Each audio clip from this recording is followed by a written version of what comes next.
Mo'g'lon turar joy majmuasi haqida batafsil ma'lumot beradigan bo'lsam, Mo'g'lon turar joy majmuasida 3 ta noturar bino, ya'ni savdo majmuasi mavjud bo'ladi.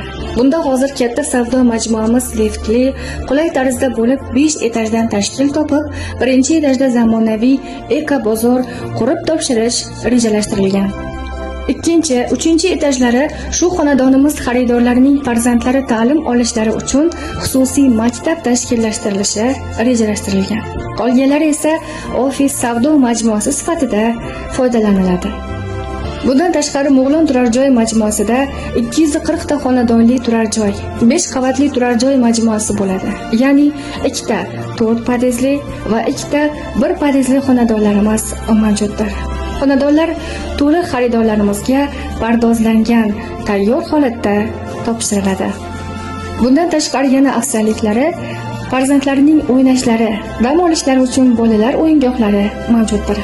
Qariyalarimizga ham alohida joy ajratiladi va sport maydonchasi mavjuddir. Mo'g'lon turar joy majmuamizda xaridorlarimizning avtomobillari mavjud bo'lsa, bepul tarzda parkovka joylashtirib beriladi. Yana 24 ga 7 xavfsizlik tizimi uchun kameralar joylashtirib beriladi. Barchamizni qiziqtiradigan narxlariga keladigan bo'lsak, 2 xonali 50 metr kvadrati 350 million.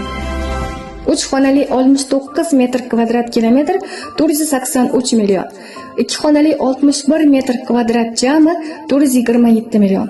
3 xonali 77 metr kvadrat jami 539 millionni tashkil etadi. Birinchi, ikkinchi, uchinchi etajlarda boshlang'ich to'lov 50 million. 4-5 etajlarda boshlang'ich to'lovsiz topshirish muddati 2022-yilning dekabr oyigacha mo'ljallashtirilgan. Har birimizning yashab turgan kichik bir joyimiz bu vatan hisoblanadi. Shunday ekan, vatanimizni qulay va afzal joylardan tanlashni unutmaylik.